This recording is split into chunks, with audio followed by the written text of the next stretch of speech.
Alrighty, good morning everybody, and welcome back to Math 105. Plan for today is something a little bit different. Today we're going to have a history lesson and talk about the history of geometry, talk about kind of what were the origins of who kind of originally studied geometry and how did they study it, and then ultimately kind of leading us up to the time of Euclid, who's kind of the first, argued to be the first, like, the father of geometry. And then in Standard 11, we'll start getting back into heavy kind of mathematics by talking about what did Euclid do, what were his postulates, etc. But Standard 10 is just going to be kind of a history, talking a little bit about the origins of geometry. I've got my usual office hours today and Wednesday, 10 o'clock and at 2, and tomorrow from 10 to 11:30 and 1:30 to 2:30. I believe I'm going to have all my usual office hours this week. Don't forget that the Standard 9 quiz will be due on Tuesday. And also, Exam 2 is going to be next Monday-ish. And when I say next Monday-ish, I mean, it'll be like the first exam. You'll have like a 2-day period during which you can take the exam during any 60-minute period. I'll plan on not having class next Monday to kind of give you that hour block to take the exam. But it will have questions on it from Standard 1 through Standard 10. So with that in mind, does anybody have any questions or comments before we get started? And I will talk a little bit more about the exam later this week. Okay, several people were asked one day to test the following hypothesis, that all odd numbers greater than 1 are prime. Something we talked about before the break. Mathematician reasons that, well, 3 is prime, 5 is prime, 7 is prime, but 9 is not prime, therefore the hypothesis is false. A math grad school student says 3 is prime, 5 is prime, 7 is prime, and following the pattern, every odd integer greater than 1 clearly must be prime. The physicist says 3 is prime, 5 is prime, 7 is prime, 9 is not prime, 11 is prime, 13 is prime, hence 5 out of 6 experiments support the hypothesis, clearly it must be true. The computer science student looking at the screen says 3 is prime, 3 is prime, 3 is prime, 3 is prime, 3 is prime. They need to work on their coding. The biologist says 3 is prime, 5 is prime, 7 is prime, 9, more research is needed. The psychologist claims 3 is prime, 5 is prime, 7 is prime, 9 is prime, but tries to suppress it. And finally, the politician says some numbers are prime, but the goal is to create a kinder, gentler society where all numbers are prime. Okay, so let's hop to it.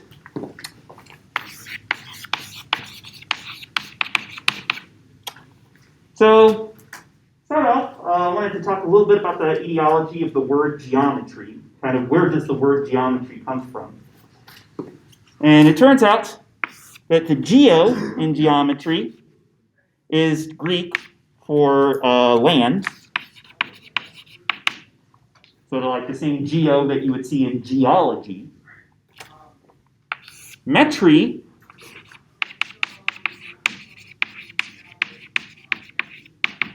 is going to be Greek for to measure something. So the same metry that you would see in something like the metric system. Metry is referring to a way to measure things. So when we're talking about geometry,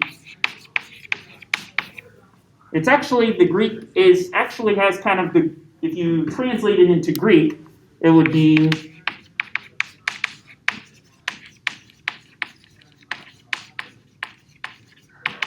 to measure land.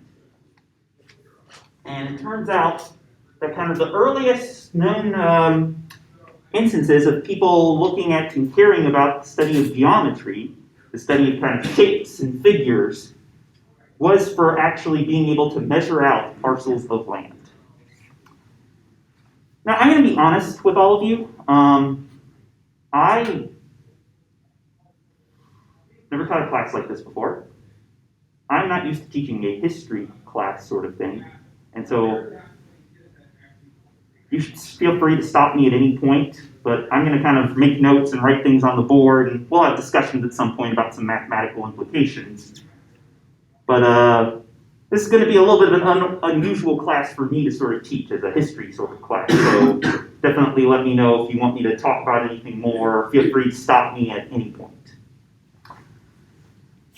But geometry is ultimately coming from the Greek for to measure land.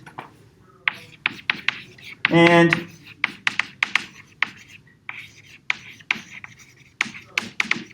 first known real instances of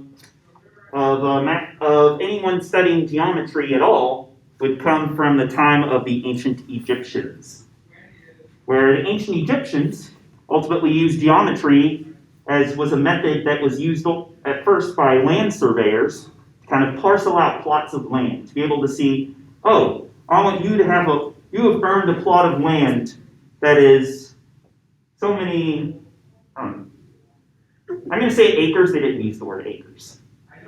Word acres. How do we make a geometric shape, so to speak, that will have an area that's the amount that you have earned? It's kind of the origins of why did the Egyptians care about geometry in the first place? It was developed by land surveyors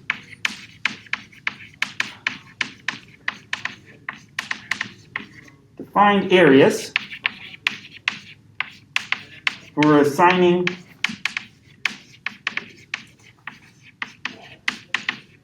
plots of land. And so we're not going to spend too much time talking about the Egyptians. We're going to spend a lot of time talking about the Greeks.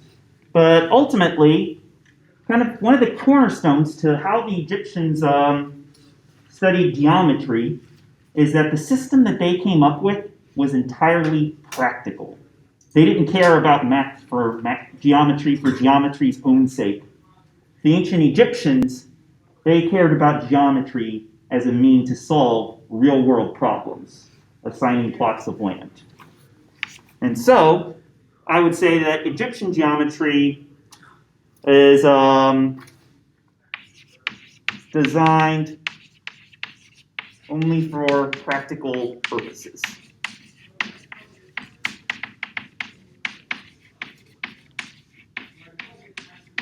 And when I say it was designed only for practical purposes, it's going to fall under a branch of math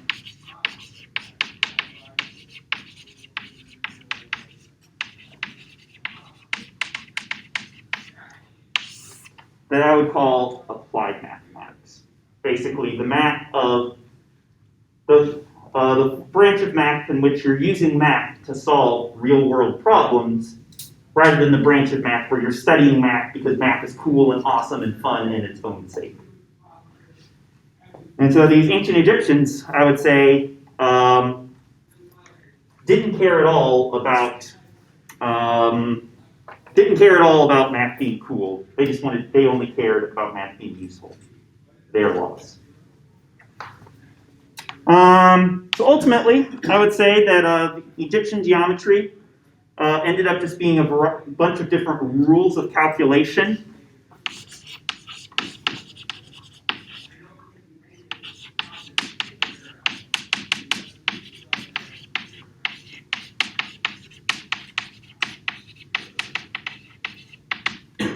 For finding things like area and volume.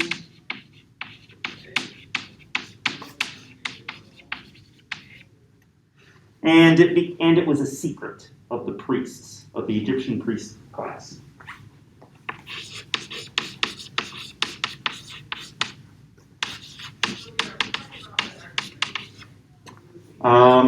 The Egyptians did not want the common person to know all of these techniques of finding areas and stuff. I'm guessing because the class that's in power, the priestly class in ancient Egypt, the class that's in power loves to lord it over the people who are not in power and hold knowledge and stuff secret from them. And also because the Egyptian peasants and slaves did not know how how to find areas of stuff, the nobility, the priests, could totally cheat them out of and say like, hey, here's something that's 2 acres, good job, wink, so to speak. And I was doing a little bit of research. I found it interesting, the name of the kind of the Egyptian papyrus in which the priest recorded all the secrets.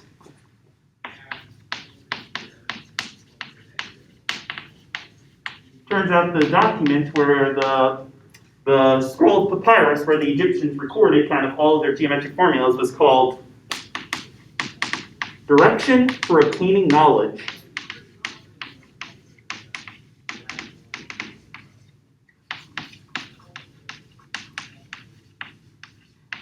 Of all dark things.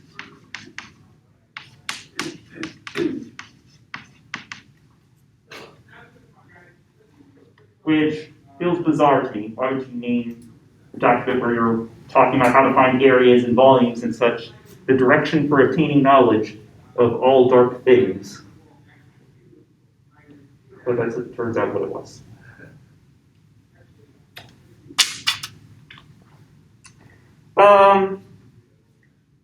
One thing that's, I think, notable about the Egyptians' rules of calculation, their formulas, so to speak, is they made no attempt to prove anything.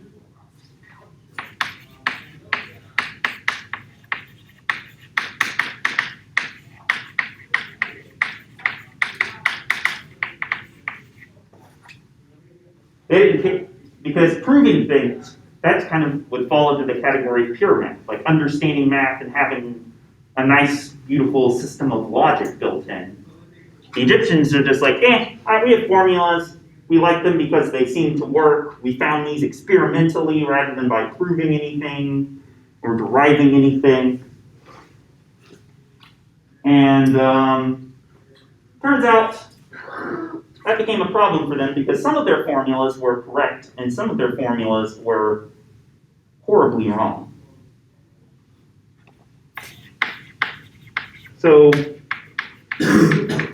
one formula that I would say came out as correct would be the formula for the area of a pyramid.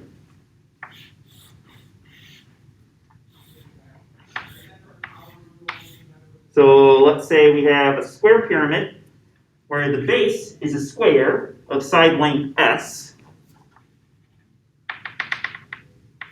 and the height of the pyramid we refer to as h.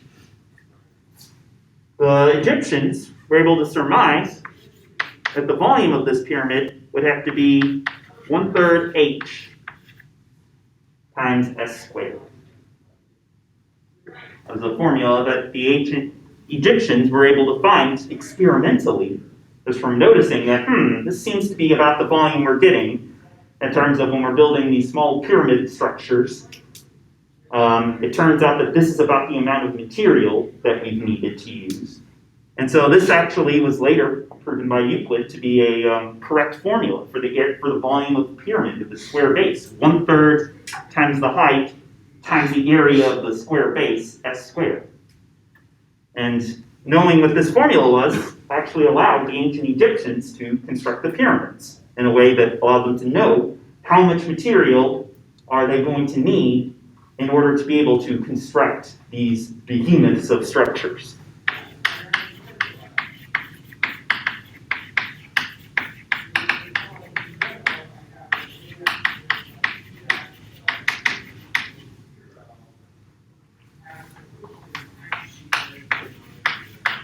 The Egyptians also had some incorrect formulas.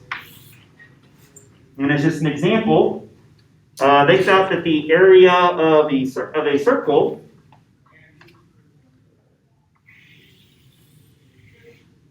so let's see. Our circle has radius r or diameter d. The formula that the Egyptians thought was the area of the circle was 8/9 times the diameter squared, or 32/9 times the radius squared.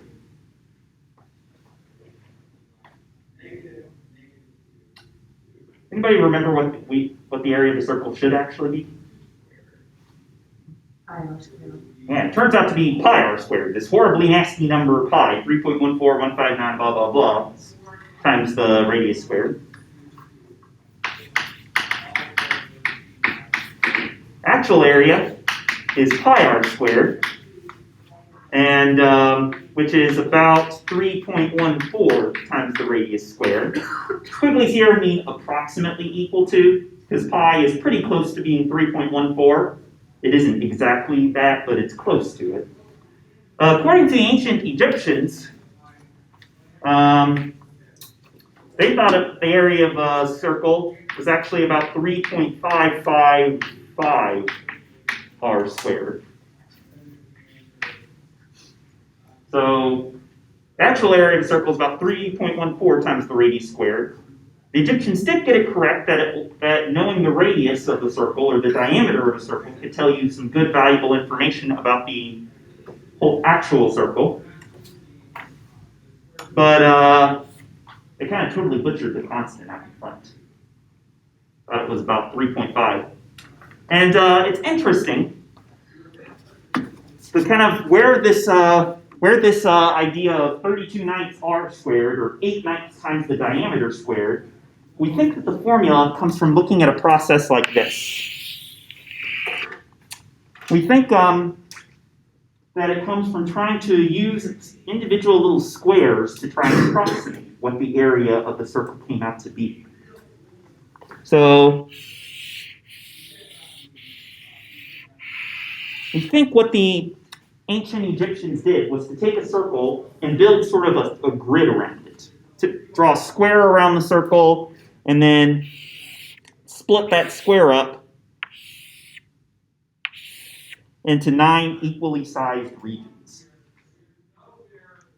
And then what they actually did was once they kind of took our circle and kind of put like a little grid on it, made like 9 squares that kind of overlap the circle, we think they drew an octagon.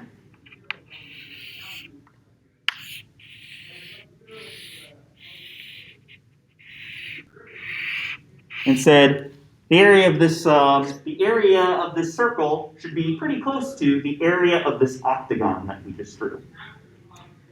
And if you look, they said, well, if the area of the entire square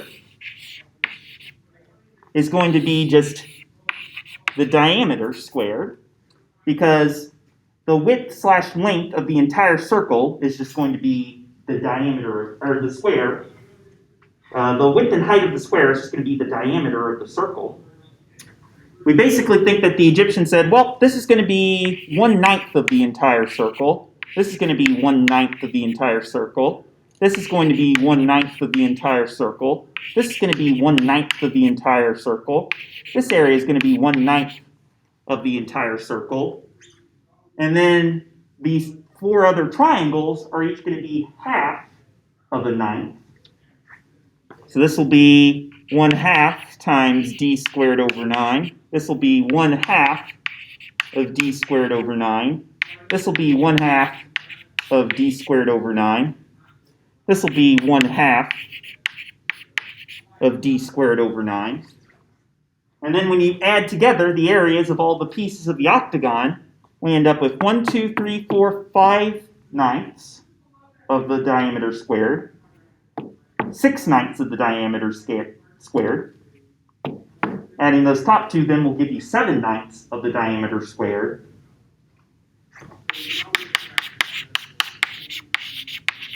And then Pythagoras said that the ancient Egyptian called it 8/9 of the diameter squared. They fudged it a little bit. Basically said, look, there's a little bit of area right here that's we need to account for that's not in the octagon. A little bit of area in here. Let's just add in 1/9 extra to be safe. And that's how they came up with 8/9 times the diameter squared.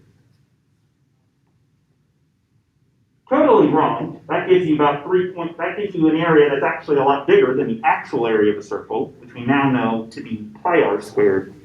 But this is the sort of way that the Egyptians thought about math. They thought about it as in, we just need to approximate these areas and volumes in a way that's good enough. And so to them, coming up with an expression like that, because they didn't know about pi at the time. There, lost pi's taste. Because they didn't know about pi at the time, this was kind of the sort of things that the Egyptians would do to say, this is about what the area is. And this is going to be the secrets that we record. And since we are the priestly ruling class saying this, you peasants don't even get to know about these facts, so you don't get to tell us we're wrong. And that's how Egyptian geometry, I would say, worked as a whole. So let's stop for a second and just see what questions you all have, or comments about kind of Egyptian geometry.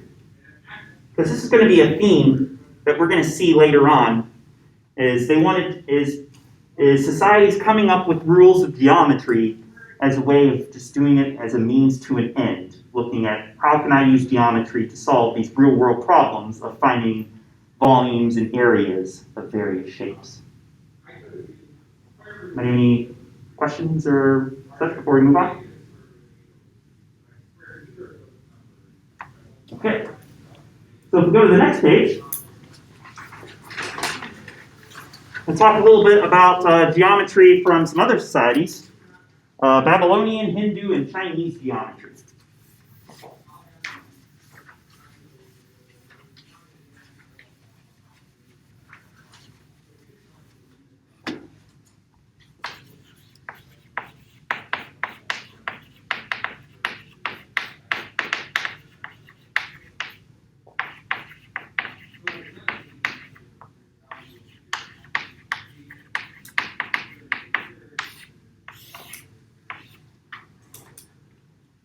These were kind of three societies that all kind of developed different ideas and rules of geometry, all around similar times. And they all kind of had the same theme in common with the Egyptians of only interested in math for its practical applications.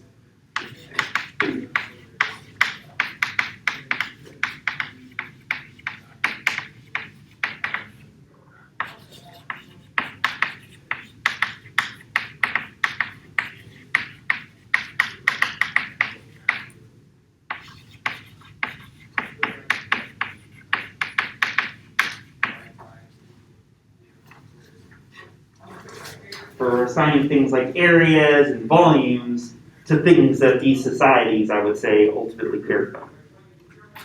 And just like the Egyptians,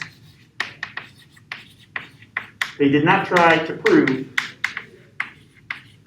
any of their results.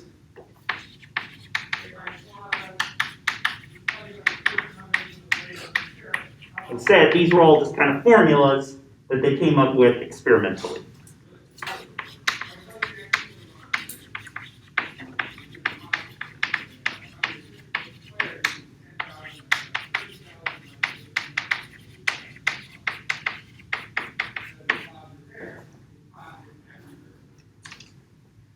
So one thing that all three of these societies had in common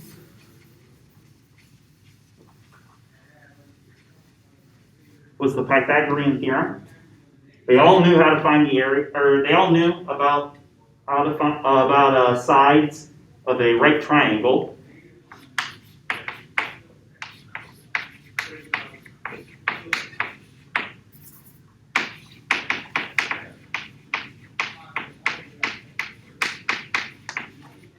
And in particular, they all knew about the Pythagorean theorem over 1,000 years before Pythagoras and the Pythagoreans were even born.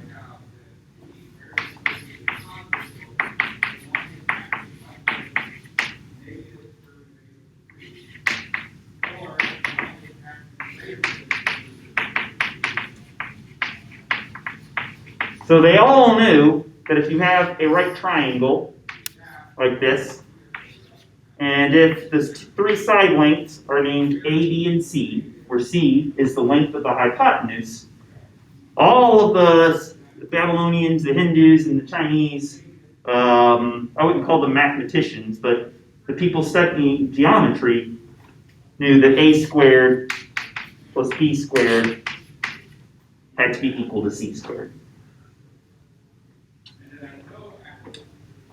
And in particular, all these societies knew about it. Pythagoras in history is kind of a jerk. And then he gets all the claim for the Pythagorean theorem, but it wasn't even his result. People knew about it a long time before he was even born. And Pythagoras didn't even prove the Pythagorean theorem, as we'll see later on. Turns out that the first person to actually go through and prove the Pythagorean theorem in any way turned out to be Euclid. And all these societies knew of the existence of a bunch of Pythagorean triples.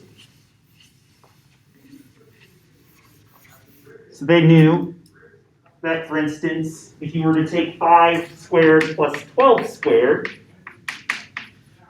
you would get 13 squared. So that 5, 12, and 13 could be the lengths of sides of a right triangle. They all knew 3 squared plus 4 squared is equal to 5 squared. And they had a bunch. A little bit of a more interesting one is 3,456 squared plus 3,367 squared. They knew it was going to give them 4,825 squared. All these societies kind of knew about how the Pythagorean theorem worked. They didn't call it the Pythagorean theorem, but this right triangle lengths of sides theorem. They all knew a bunch of different numbers that could result as sides of a right triangle. 5, 12, 13, 3, 4, 5, 3,456, 3,367, 4,825. But they only cared about this because it allowed them to use it for practical applications, like assigning triangular plots of land to the people. And one other thing that all three of these societies sort of knew about geometry was that they all guessed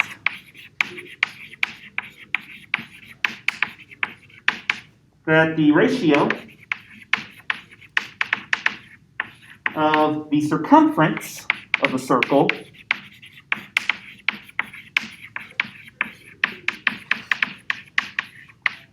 to its diameter must be constant.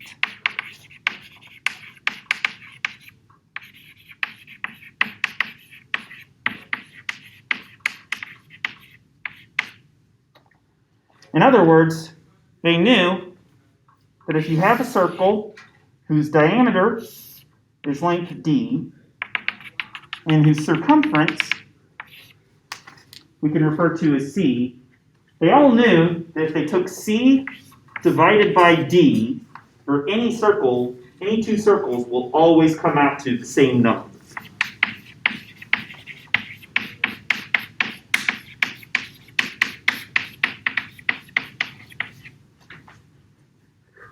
That no matter what circle you took, a teeny tiny one or a really big one, they knew that if you took the circumference of that circle divided by the diameter of that circle, it's always going to come out to the same number.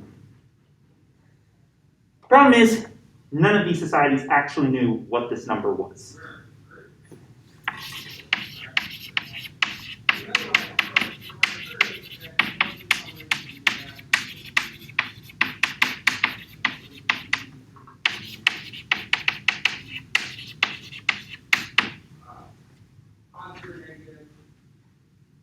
But nowadays, we know exactly what you should get if you take the circumference of a circle and divide by the diameter. What are we going to get? Famous circular number. Yeah, it's going to be pi. But the Babylonians and the Hindu and the Chinese didn't know about pi. They just said, oh, it says it's close to 3. And it's not until much later, that in the time of the Greeks, that the Greeks were actually able to say, put a name to this constant, and say, whatever this constant value is, we're going to give it a special name, and we're going to call it pi, because pi is a letter in our alphabet, and neener, we're the ones to do it first, so we get to use our alphabet to name it. And so pi turned out to be, so kind of the history of pi is, for a long time, all of these ancient civilizations knew that the circumference of a circle divided by the diameter of a circle will always come out to the same number, no matter which circle you're looking at. And it's the Greeks that actually gave a name to that ratio and called it pi.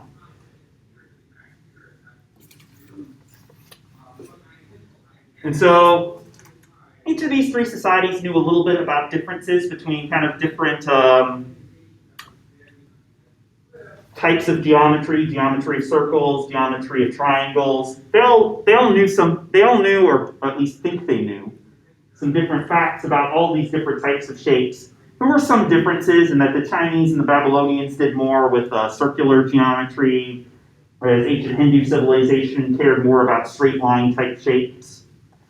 But I don't want to get too much into the difference between what all these three societies did in terms of coming up with geometry. The main point I want to get across is that before the time of the Pythagoreans, before the time of Plato and Euclid and Aristotle, this is how math was done. Finding math is doing math only for its practical applications and not bothering to prove any of your formulas, just coming up with formulas based on experimentation. And sometimes the formulas you have are correct, sometimes the formulas you have are wrong, sometimes you come up with just observations and like, that's interesting. It appears this ratio is the same thing every time, but not bothering to go through and actually formally try and show any of these as being facts. All these are just beliefs that appear to be true to these ancient civilizations. And so they just kind of said, we accept this to be true, and moved on from there. And that's going to be very different from the Greeks, in that the Greeks are not going to be feeling the same thing when it comes to these geometric observations. Any questions or comments so far?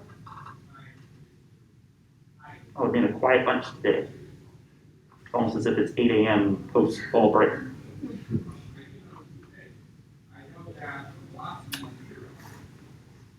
So next, we go back to our good old friends, the Pythagoreans.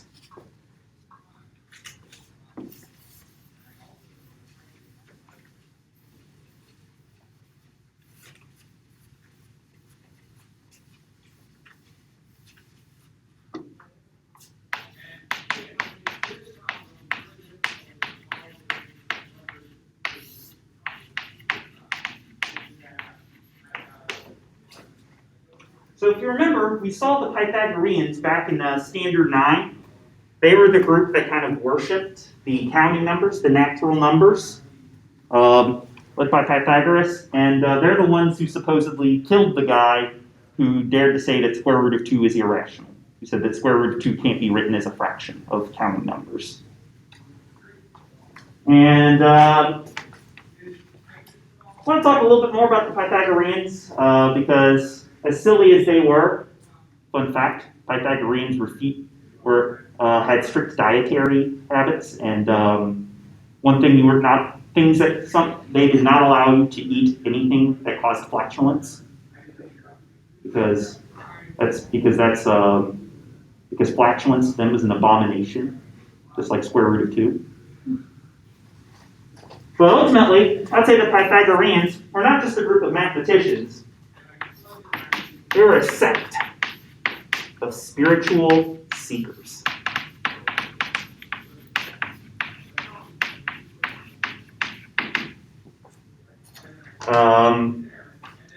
They're spiritual seekers who ultimately study philosophy, music, and math.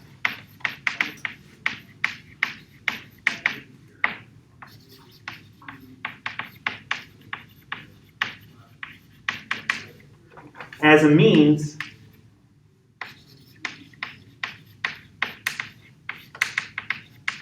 to find a moral basis for living. Or not to find, but to give a moral basis for living.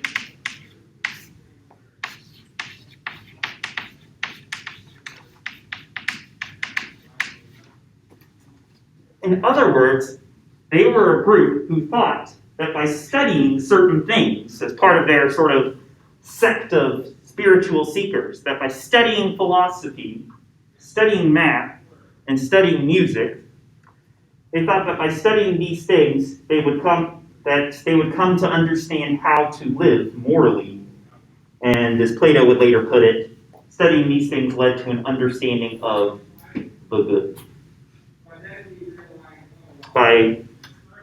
Because ultimately the Pythagoreans were strong believers in knowledge. And that knowledge of things and understanding things led to good moral behavior. Good moral behavior such as understanding deeper how things work and not farting every 5 minutes.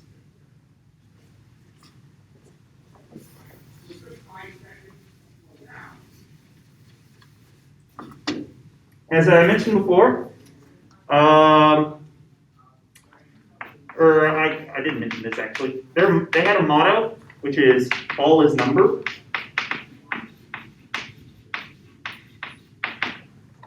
Meaning to them, anything worth caring about is going to be numbers.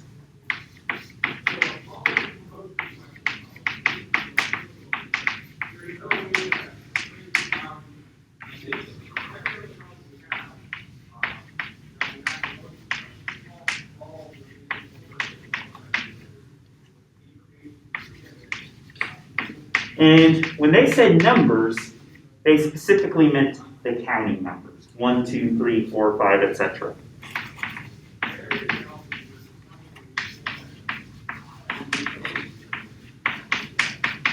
To them, the counting numbers were the only numbers that truly mattered. And they were very spiritual about their numbers. They thought that certain numbers had certain kind of inherent meanings. For instance, the number 3 to the Pythagoreans was the number of being male. 4 was a number that corresponded to female. And 10 was the number of perfection.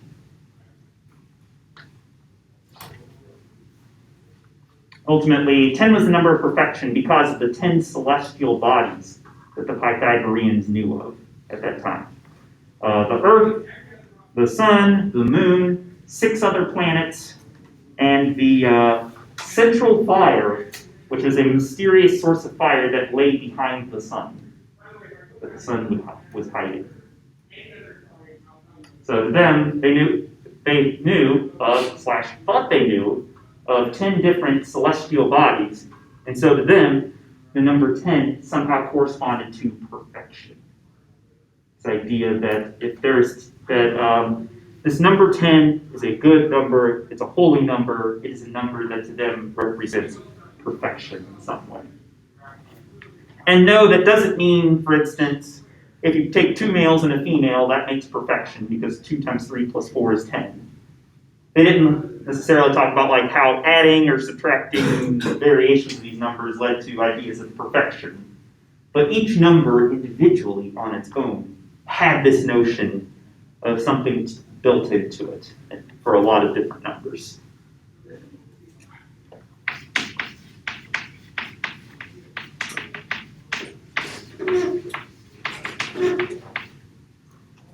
And so it would not be wrong to say that in a sense the Pythagoreans worshipped the counting numbers and that they had this sort of cult built around it. They didn't worship it in a way like they didn't think that counting numbers were gods or anything like that, but they thought that they had some sort of but they did think that the counting numbers had some sort of mystic, important, almost holy meaning to each of them. Pythagoreans really differed a lot from the Egyptians, the Babylonians, the Hindu, the Chinese, in that the Pythagoreans were not interested in math so much as a means to an end. They weren't interested as much in applied math, they were interested in math for its own sake, because they thought that math and the study of numbers and geometry was a beautiful thing. And so I would say that they were the first to think of math in an abstract way.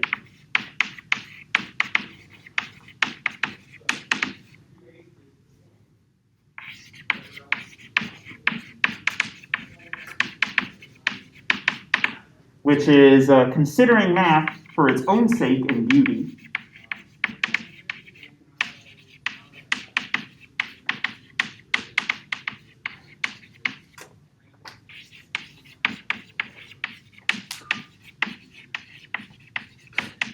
Rather than its practical applications.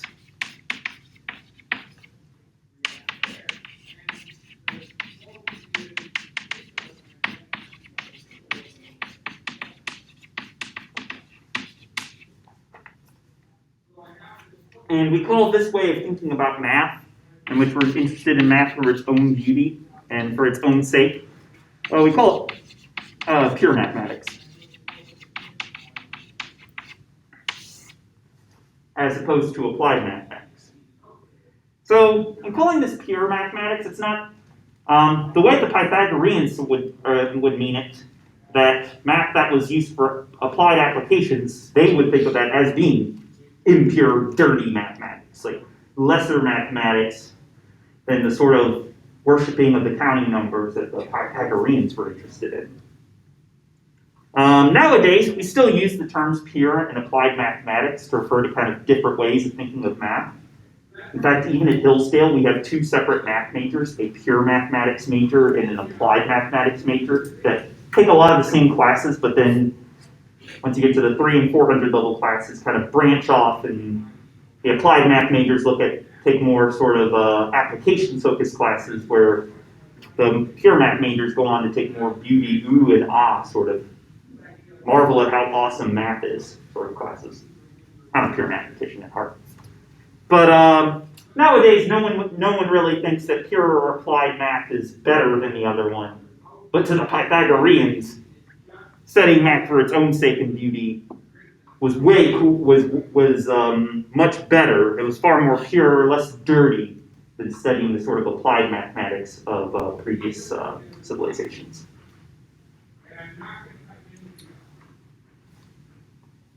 So, one result that was kind of first attributed to the Pythagoreans is that the diagonal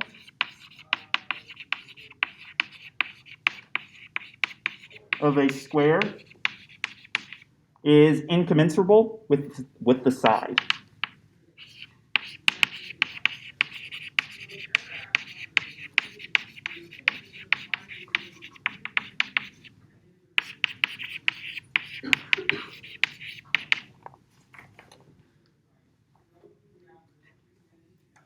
So what does that mean?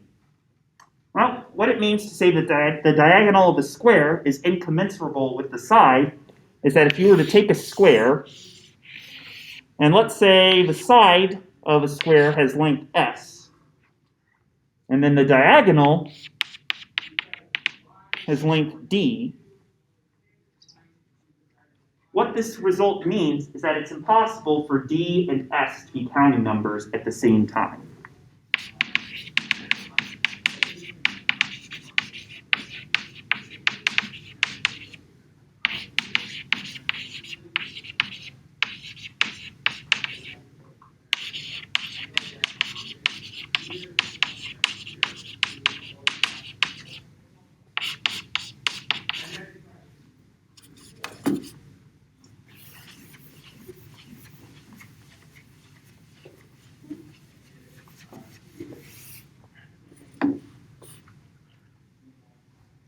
So what does that mean? It's impossible for d and s to both be counting numbers at the same time.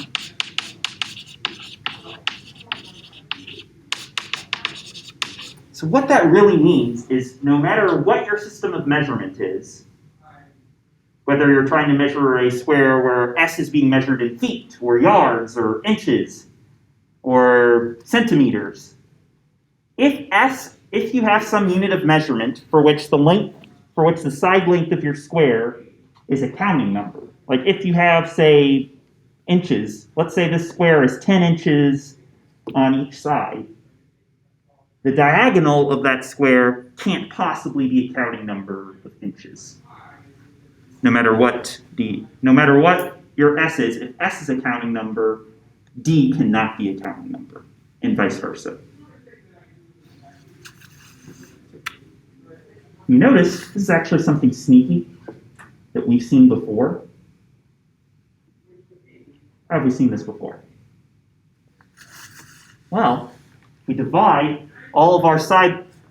If we take the same square and divide all of those side lengths by s, we would get that the square has length 1 on each side. If we're dividing all of the lengths by s, so that these two sides go from being length s to being length 1, what would we get along the diagonal? We divided all of our side lengths by s. They got a not accounting numbers, some like irrational number. Yeah. Well, in particular, we would get d divided by s. And so when we say that it's impossible for d and s to both be counting numbers at the same time, we are ultimately getting at the notion that square root of 2 has to be irrational. That's exactly right. I.e., if we have a square with side lengths 1, the diagonal can't be written as a fraction of counting numbers.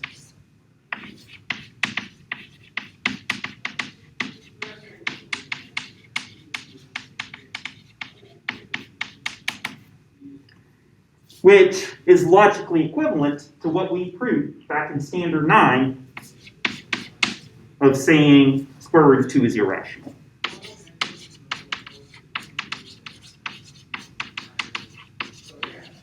Because according to the Pythagorean theorem, since we're looking at a square, meaning we have something with a right angle here, whatever d over s should be equal to, if we squared it, we would get 1 squared plus 1 squared, which is 2.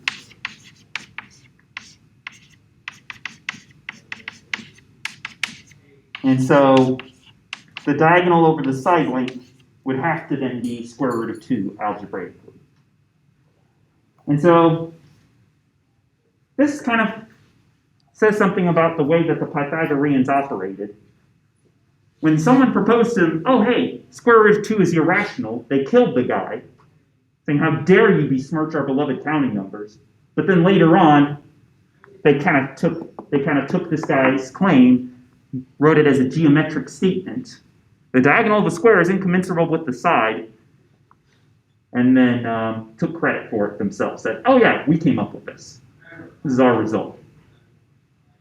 Even though they actually killed the guy who came up with it themselves.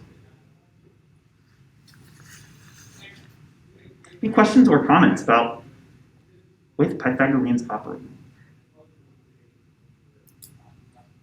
One thing I will say is that the Pythagoreans did try and prove a lot of their results. They did think that being able to actually come up with a logical line of reasoning for why results happen was important, but they did it very sloppily. They weren't careful about it the way future mathematicians would be, and so nowadays nobody looks at the proofs that the Pythagoreans really did. They had a similar, by the way, I didn't give you the Pythagorean proof for why square root of 2 is irrational. I gave you a much more modern proof. Pythagorean proof was actually sloppy and full of holes. And so while the Pythagoreans cared about writing mathematical proofs, they didn't really care, or they didn't know how to do a very good job of it, I will say. That's where we'll leave it for today. So when we come back on Wednesday, we're going to finish this standard, talk about what Plato and Euclid did, and kind of the years after how they kind of revolutionized the study of math and geometry. And then we'll start talking about Euclid's elements and what we're going to be doing for the rest of the semester. No, you do not yet need to bring your books to class. I will tell you when the time is not. Okay, everybody. We'll see you all on Wednesday. Thank you.